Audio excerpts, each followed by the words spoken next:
Let's say you're after a posh family saloon. Should you go for an Audi A4? Or maybe a Mercedes C Class? Or how about the recently revised BMW 3 Series? Or should you forget the Germans and go for something a little bit more left field, like a Genesis G70? Or even a DS9? Well, in this video, we're going to find out which of these 5 cars is best. Buy, sell, carwow. Let's start off this video by talking about the price. So these cars start at this much each.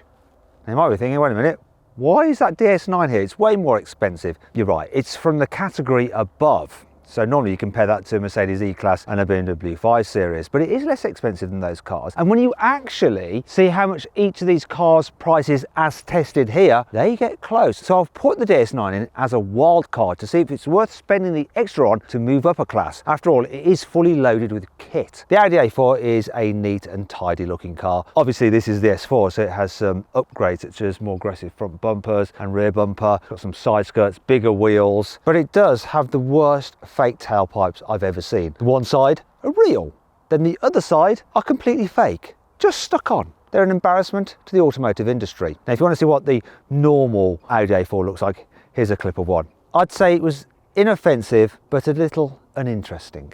As part of a midlife facelift, BMW has made some tweaks to the face and the rear end of the 3 Series, and I think the changes are welcome. It's a sharp looking car, very neat, tidy, sporty edge to it, looks good on the road. The Mercedes C-Class is a Class E looking car. You know, it lives up to its name really. That's all I've got to say on the matter. There's not anything that really stands out, makes you go, wow, look at that. And there's nothing that makes you go, oh, I don't like that really. It's a good all-rounder. You'd be proud to have that on your drive. Gotta say, I love the look of this G70. Real smart looking car. Like the light design at the front and at the back. And it really works in this red paint. Very smart, very sporty. The DS9 is quite a smart looking car, though it's not that distinctive, is it? Apart from one thing, that strip on the bonnet. Do you know what other cars have strips on the bonnet? A Mercedes Maybach and a Rolls-Royce Phantom. The interior of the DS9 is rather unusual. I mean, look at this. When you turn it on, start button all the way up there, by the way. What's that all about? This clock rises up, which is kind of cool, but you think, is that really necessary? And it's all a bit overdone. It's like they just went crazy designing it and like loads of different features, and it feels, in some ways, a little bit childish, or maybe even like a concept car that no one would ever put into production in reality, but they just went and did it anyway. Then there's the infotainment system. Yes, you've got this big screen, but it's all just a bit awkward and confusing to use. And if you want to control the climate, then you have to do pretty much most of it through here. And then the digital driver's display, it does provide all the information you really need. It's just that it tries to design it again into some kind of fancy fashion display, which is unnecessary. That's the problem with this car. I think it's just more style over substance.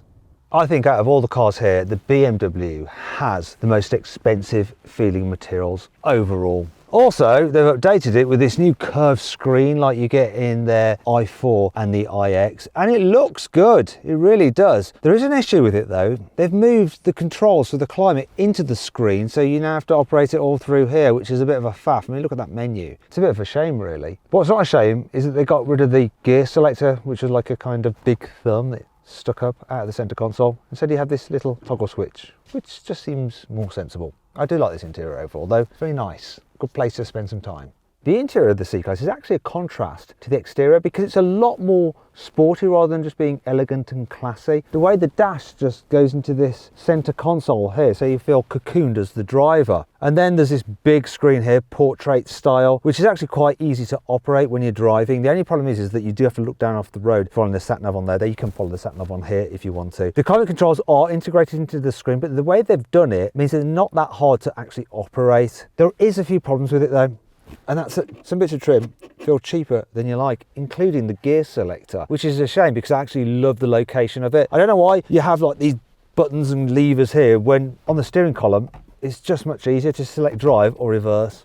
I do like the interior design of this Genesis. It's quite cool, quite quirky. I like the fact that you have physical climate control buttons and shortcut buttons here. The infotainment system feels a little bit too far away to touch sometimes. And while you do have a big digital driver's display, the graphics are a little bit low def. Quality though, it's up there with the Germans easily. The inside of the Audi is a really nice, simple, neat and tidy design. Build quality is extremely good. I like the sporty steering wheel you get on this S version. The infotainment system is in your eye line, which is good, and it's quite big and it's easy to use. And I like the fact that the climate controls have their own dedicated buttons, and the way you have the actual temperature in the dial itself. Digital driver's display is clear and easy to read. They haven't changed it much over the years, but it's absolutely fine. This is a very nice interior. There's a good amount of space here in the back of the A4. Knee room's good, headroom's good, people over 6 foot will be fine. The only problem is the big hump in the floor there, so if you're carrying 3 people in the back at once, obviously the middle person has to straddle that, and this central seat is a little bit on the firm side. Here in the back of the BMW, knee room's really good, headroom's really good, adult's fine back here, and this centre seat is quite squidgy, though you do still have a problem with the big hump in the floor, so the person in the middle has to kind of straddle it. One thing that's good about BMWs, all their cars actually, is that the seats always have very deep bases, so you get lots of under thigh support. I'll stop rubbing my thighs now. The back seats of the C Class are absolutely fine, so knee room's good, headroom's all right. My issue is the footwell does feel a little bit on the cramped side, and so you can't really get quite as comfy as you might think you should be able to. If you get the central seat, it's a little bit raised up and firmer than the 2 outer seats, and of course you've got this big hump in the floor as well, like many of its competitors. It's just the way it is in these kind of cars. Here in the back of the Genesis, look, if I sit back and upright, my head is pretty much touching the roof because of how much it slopes. Then there's a knee room, which is also quite tight for this size of car. Worst thing is though, is that this seat base really does extend quite far, which would normally be a good thing if only you could actually stretch your feet out, but the footwell's really, really tight. And so this part here is jabbing into the back of my calves. I wouldn't want to carry 3 people in the back either, because this is raised up, so whoever's in the middle seat better be short because of that sloping roof line. And the nature of these footwells means I don't think there's enough room for everyone's feet. The back seats of this car are a little bit of a fail. Here in the back, the DS9. You can tell it's from the class above because there's just way more room. So if you are carrying people in the back regularly and they're largish adults, it's definitely worth considering. And it's the only one that I'd be happy to travel any distance in the middle seat, because while there is a bit of a bump in the floor, it's not much, and you can even put your feet on it. I mean, that's why I've included this car in this test, because it might be worth spending the extra if you really do need the extra practicality. How do these cars compare though when it comes to carrying luggage? Well, the Audi has a very practical boot with a capacity of 460 litres, and look, nice big opening and a square shape. That is good. Though I have to close it by hand. I feel like a peasant. With the Mercedes, the boot capacity is 455 litres, so pretty much the same really. The shape is not quite so useful because of the curvature of it, and on this particular car, being the plug-in hybrid, because you've got a load of batteries underneath the boot floor, the capacity drops to 315 litres, which is just like a hatchback. Not ideal. Once again, I've got dirty hands. Should have specced the automatic tailgate. BMW, oh yeah, here we go. 480 litres of space, and once again, like the Audi, a nice square shape, though the opening isn't quite so large. That's impressive though. Happy with that. I don't know why I'm doing that, because I can press the button. Then we come to the Genesis. Its boot capacity is 330 litres. The opening, also like the Mercedes, it's a bit curved, which isn't ideal, and it's actually not that large, is it? At least we've got that tailgate though. The DS9 has the largest boot capacity though. It is 510 litres, but then it is a larger car. However, this one's capacity is reduced somewhat because it's got the upgraded sound system, and then you have 470 litres. Oh dear, so it's actually smaller than the BMWs. The opening, it is quite large for a saloon car, and look, because it's a plug-in hybrid, there's a space for your storage of the cables and all that kind of nonsense. And because the DS9 is so well equipped as standard, you get the electric tailgate. There are 2 versions of the DS9. They are both 1.6 litre turbocharged petrol plug-in hybrids. There's this one which has a single electric motor with this much horsepower, and it's front wheel drive. Then there's another version with an extra motor on the rear axle with this much horsepower, and obviously 4-wheel drive. Both cars have 8-speed automatic gearboxes. Engine choices on the A4 include 2 2-litre petrols with this much horsepower and this much horsepower, and 2 2-litre diesels with this much horsepower and this much horsepower. The higher powered diesel comes with all-wheel drive, whereas the others that I've mentioned come as front-wheel drive. Though they all get 7-speed dual-clutch automatic gearboxes. Then there's this version, it's a 3-litre V6 diesel with this much horsepower and of course all-wheel drive. The BMW 3 Series is available with the 2-litre turbocharged petrol engine with this much horsepower, or this much horsepower. But you can also get that engine mated to an electric motor as a plug-in hybrid, and that has this much horsepower. Then there's the 3-litre straight-six turbo petrol in the M340i, which has this much horsepower. Diesels, there's a 2-litre turbocharged diesel with that much horsepower, or a 3-litre straight-six turbocharged diesel with this much horsepower. All 3 series are automatic, and you can get certain versions with all-wheel drive. The Mercedes C-Class is available with a 1.5-litre turbocharged petrol engine with this much horsepower, or there's a 2-litre turbocharged petrol engine with this much horsepower, or you can have that engine with a plug-in hybrid, so it's boosted by an electric motor which has this much horsepower, and that's what this car is. Then there's 2 diesels, both 2-litre turbocharged diesels, one with this much horsepower and another with that much horsepower. All C-Classes are rear-wheel drive, and they have 9-speed automatic gearboxes. The Genesis G70 is available with 2 2-litre turbocharged petrol engines, one with this much horsepower or one with this much horsepower, which is what this car is. Then there's a 2.2-litre turbocharged diesel engine with this much horsepower. All G70s come with 8-speed automatic gearboxes as standard, and they're rear-wheel drive. Now we've done the engines, let's see how quick these cars are from 0 to 60 miles an hour. It's time to launch them. This Genesis is supposed to do 0 to 60 in 6.1 seconds, but let's see what we can do. We've got specialist time and gear up here. Launch time. Wish it was lunchtime, but anyway, launch time.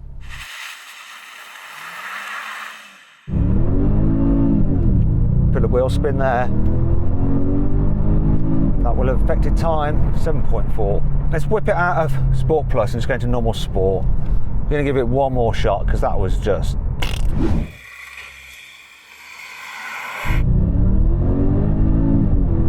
Come on.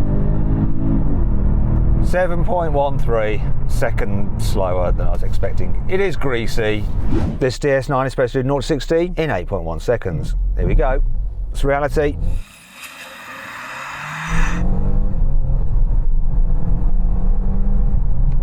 It's doing all right. The reality is almost 8.3. It actually felt a bit quicker than that. I don't know if it's the noise from the engine or the fact that the gear changes in sport mode are quite pronounced. This plug-in hybrid Mercedes C-Class is supposed to do 0 to 60 in 6.1 seconds, so the same time as Genesis claimed. Will this Mercedes fare better? Come on, let's do it. Ooh, sounds like fake noise being played through the speakers to make it feel sporty, but the result is clear to see. 0 to 60, 6.3 seconds. Not quite 6.1, but considering the conditions, much better job than the Genesis. This 320i is supposed to do 0 to 60 in 7.4 seconds. Let's do it. Bit of wheel spin away from the line. Engine streaking. We have a time. Now that wheel spin affected things. 7.7 seconds. So the S4 is supposed to do 0 to 60 in 4.6 seconds. See what it'll do. Oh yeah, quattro traction away from the line. It's the only car that beat the claimed 0 to 60 time, and that is the benefits of four-wheel drive. Even when the surface isn't ideal, it can put its power down. But the reality is, for most people who are buying these cars, you don't really need it because you don't drive like that. You don't launch a car, do you? Unless you're a motoring journalist or a hooligan. Right, let's see what these cars are like to drive, and I'm starting with the Genesis. Never driven this car before, so I'm quite excited by it. So I'm going to start off sensibly by driving it in town, and here it's reasonably nice enough. So the steering's light, visibility is actually pretty good, so dash is quite low, so you get a good view forward. Decent sized back window as well, I'm happy with that. The suspension, when you've got it in comfort mode like I have, it's okay over bumps. You do feel them a little bit. It's not quite the smoothest, softest car in this category, but it's adequate. And the gearbox, you just need to put your foot down, it responds quick enough so that you can pull out of junctions okay. And obviously you've got all the safety systems there. That was the collision detection warning because the car thought I was going to crash into our filming car in front. It's all fine. Apart from the brakes are just too grabby. They're so sensitive. I suppose they kind of work in conjunction with that over-sensitive collision detection warning system, because it's like, oh, you want to stop? Let's just stop now. If you have one of these cars, you'll probably be on the motorway quite a bit. So I'm going to floor it. Gearbox response is okay, and so too is the engine. Decent amount of performance. The gearbox wasn't too laggy then. When you put your foot down, it responds. That's good. and I'm not getting much wind noise. I suppose it's quite a sleek, sporty looking shape, but what I am getting quite a lot of is road noise. It's not quite as relaxing a cruiser as I was hoping it would be. As for the economy, well, this car's supposed to do around 31 to 32 miles to the gallon, which is all right. You'll get more out of the diesel, over 40. So if you're doing lots of long distance miles, that would be the one to go for. This particular version of the Genesis has adaptive dampers. So when I put it into sports mode, which I've just done, as well as like adding weight to the steering, it also stiffens up the suspension. The only problem with that is that it does feel a little bit too bouncy. And if I go all the way into Sport Plus mode, I'm thinking, wait a minute, now we've got a proper performance saloon that's also a little bit worried about me crashing into the car in front, even though it was quite far away. So when I looked at the car from the outside, and from what I've seen from the interior, I'm thinking, oh yeah, it's going to be quite the thing on a twisty road, this. So is it?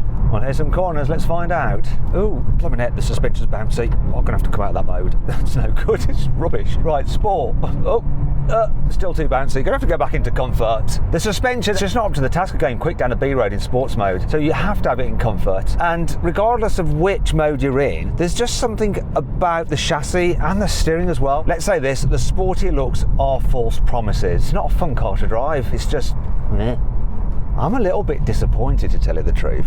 It looks like it's going to be more fun than it actually is. It's very average. Considering this car's rear-wheel drive, you think you're going to get that nice sporty driving experience and sensation of being pushed out of a corner, but you don't really feel it. You can't really feel that the chassis is particularly exciting. It seems like a wasted opportunity. Okay, now for the DS9, and this car is all about the comfort, and this one has the upgraded suspension which can read the road ahead and slacken off the suspension if it sees a bump, and I must say it feels very, very comfortable. What's also nice, the light steering, very easy to make manoeuvres. Gearbox is pretty good, but sometimes when you're braking it can clunk a little bit as you change down. Now this car has regen on the braking, but in some ways it feels better than the braking on the Genesis, and you've got the added benefit with this car being able to put it into electric mode and just cruise about silently while you're driving it in town. In fact, you can do over 30 miles on electric power alone and up to speeds of 80 miles an hour. And it does have enough oomph in electric mode to nip out of junctions and stuff like that, which is what you want. The only area where I don't think this is quite as good as the Genesis for in town is the visibility. The dash is slightly higher and the view out the back window isn't quite so good. Other than that, this is a better town car. What's the DS9 like at higher speeds though? I'm going to floor it. Okay, the pickup isn't quite as good as in the Genesis. I thought being a hybrid, it would have that thing where the electric motor really just provides that little bit of initial punch before the engine comes on song, but I didn't really notice it. It was a bit laboured. Also, the noise the car makes, like, as you accelerate, it's not great. Bit of a shame, because other than that, I think that when you're cruising, this is a more relaxing experience than the Genesis. So I'd rather do long distances in this. In terms of the economy, well, unfortunately doing long distances in this will affect it. Now DS claim that this car will be able to do between 200 and 300 miles per gallon, but that's only if you're using the hybrid system properly, you know, plugging it in regularly, mainly using electric power. The reality is you're going to get way lower. So this car's mainly been driven on a long distance and it's averaging just under 40 miles to the gallon. So depending on how you use the car, it's just going to be like a normal petrol, maybe even slightly worse because you're carrying around the weight of the blooming batteries. It's a shame because this is a really nice cruiser, I think. All right, let's try this DS on a twisty road. I'm going to put it into sports mode. Sport, yeah, here we go. Although there's not really that much sporty about it. To be fair though, I don't think it feels any like less fun to drive than that Genesis, but it's not making any kind of claims to be sporty really, this thing. So I'm just going to back it back into comfort. Oh yeah, because that's what this car is about, and it's honest in that respect. It'll hold onto the road as well as you need it to. It'll go around corners okay. I don't really feel any connection with the road or the front wheels. You know, the steering's a bit like loose and vague, but it does all it needs to with a bit of lean in the bends, but you forgive it because it's not supposed to be sport, it's not trying to be. And the suspension is doing a nice job of ironing out the bumps, so I'm fine with it. I'm fine with how it's driving on a twisty road. Yeah, the Genesis may be sharper, but it's not as sharp as you want it to be, whereas this is just adequate for what you expect of it. It's all about the comfort, and I'll take that. Right in, Mercedes C Class, and this feels a grade above the other two cars, just a little bit more Being the plug-in hybrid, I'm going to do what I did with the DS and put it into electric only mode. And the good thing about this one is the range, you know, over 60 miles on electric power alone. So you get this plug-in hybrid, you can pretty much do most of your local driving and short commutes on electric only mode. And that's what I do. I just drive it like an electric C class. It's got enough punch, the electric motor, to get past traffic, to overtake, pull out of junctions. It's pretty good. It's more powerful feeling than the DS. Also, while the DS has that clever suspension, I actually think this is even more comfortable, even though it's just got a standard setup. Really is nice. Steering's light, visibility pretty good. Bit better than the DS. Not quite as good as the Genesis, but that's not going to sway your decision. This just feels like a nicer car to drive than both of them already in town. The only thing I'm not so keen on though are the brakes. I mean the brakes on this plug-in hybrid version, because you've got regen braking and it just feels a little bit inconsistent. There's not much braking at first, but then it suddenly just comes on. That's the only fly in the ointment. Other than that, I'm really liking it. And that was the petrol engine kicking in there. I mean, in some ways you can see this car as being an electric C-Class with a range extender. Now for the overtake test on the C class. So 40 miles an hour, 3, 2, 1, flooring it. The hybrid system seems smoother, a bit more connected between the engine, the gearbox and the electric motor. Also, this is really nice. A bit quieter, I think. It's the quietest car to travel in so far. You know, C class designed for going up and down the motorway, or should that be the Autobahn?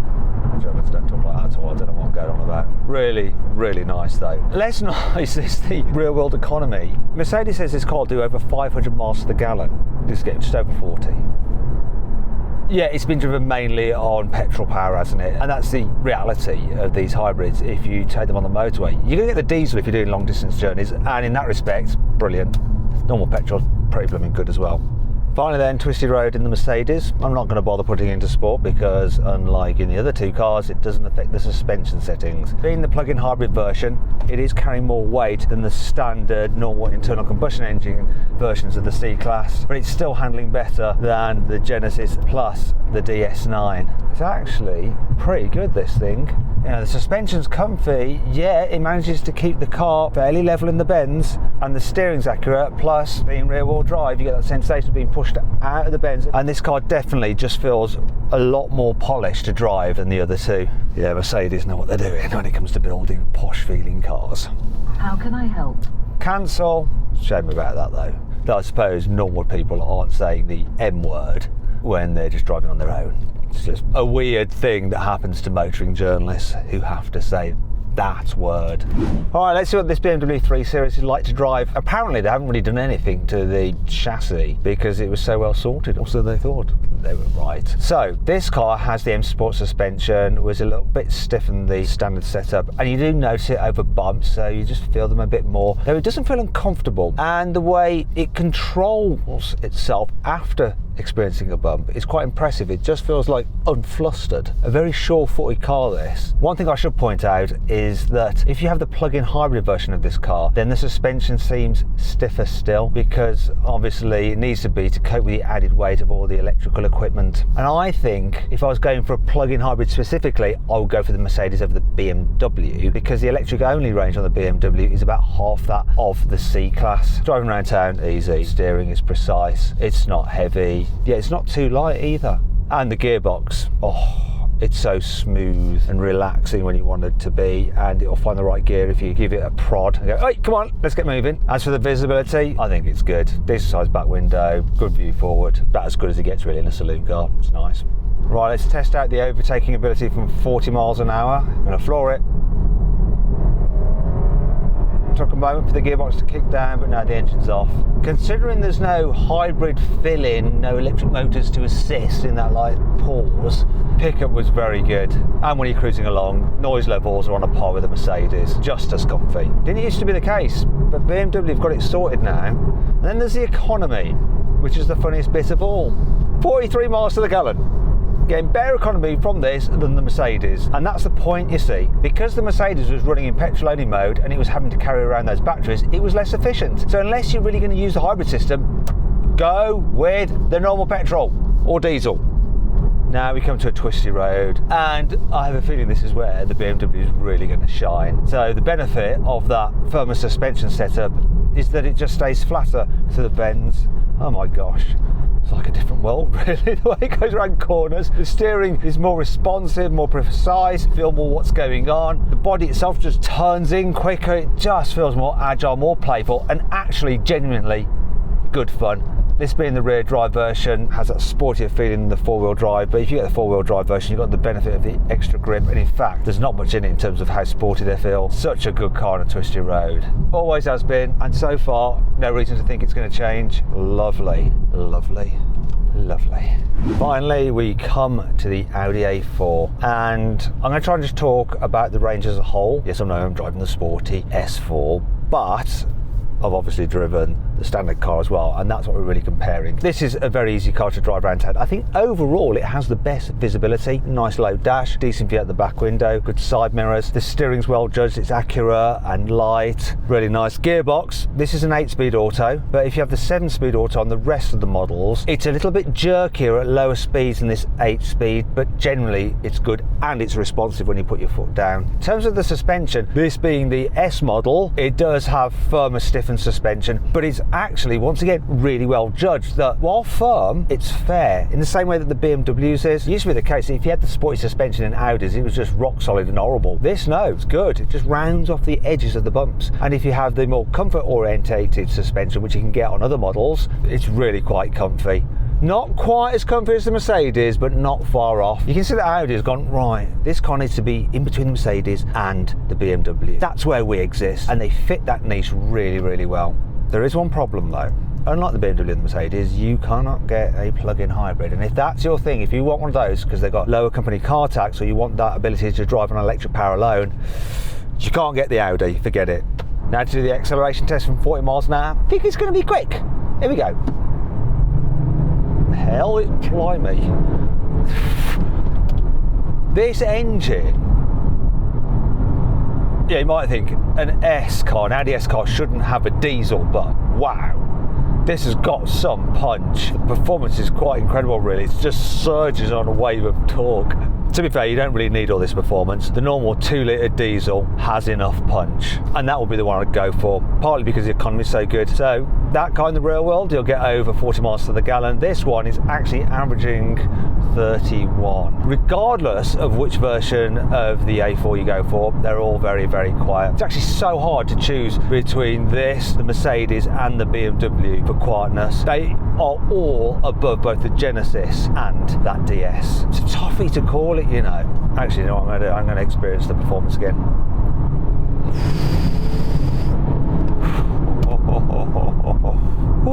It's nuts to think that a car with this much power can actually return over 30 miles to the gallon. Here's the country road. So obviously, being the S version, it's sharper than the standard A4, plus it benefits from Quattro all-wheel drive, which is handy in these conditions. So when we get into a corner, come out the other side, you can pin it and it puts its power down brilliantly. There's just so much traction, and even though the suspension is firm, it's dealing with the bumps quite well. It's not like skitting about all over the place. Now, most A4s are front wheel drive, and if you accelerate hard out of a corner like I did out of that corner, they'll start to spin their wheels, and then the stability control will kick in, it'll slow things off. But generally, they all go round corners very, very well. In fact, you can think of these cars as being a halfway house between the more salubrious Mercedes and the sharper, bit more sporty biased BMW. It's clear that the Germans are operating in this one sphere, then the competitors are sort of in this slightly lower second division tier. So then, what's my final verdict? Well, at the beginning of this video, I said, should you ignore the Germans and get something left field? And the answer to that is, no, you should not. So I'm just going to reject these cars right now, and then we've got a much harder decision to make between those three over there. Now this is the tough question. Which of these three very, very good German cars should you go for? Well, it's been around for a while now, but the Audi A4 really does stack up very well compared to these newer cars from both Mercedes and BMW. Though I do think the Mercedes C-Class is slightly better overall than the Audi, and if you want a plug-in hybrid, it is the one to have. However, if you don't want the plug-in hybrid, I'd say go with the BMW 3 Series. It really is the best all-round posh family saloon car, and that's why it wins this test. Anyway, I hope you all enjoyed the video. If you did, give it a like. Let me know if you agree with my verdict in the comments below. Click on those windows for some more videos, and on that box there to go to carwow to compare offers across a wide range of cars. Thanks for watching.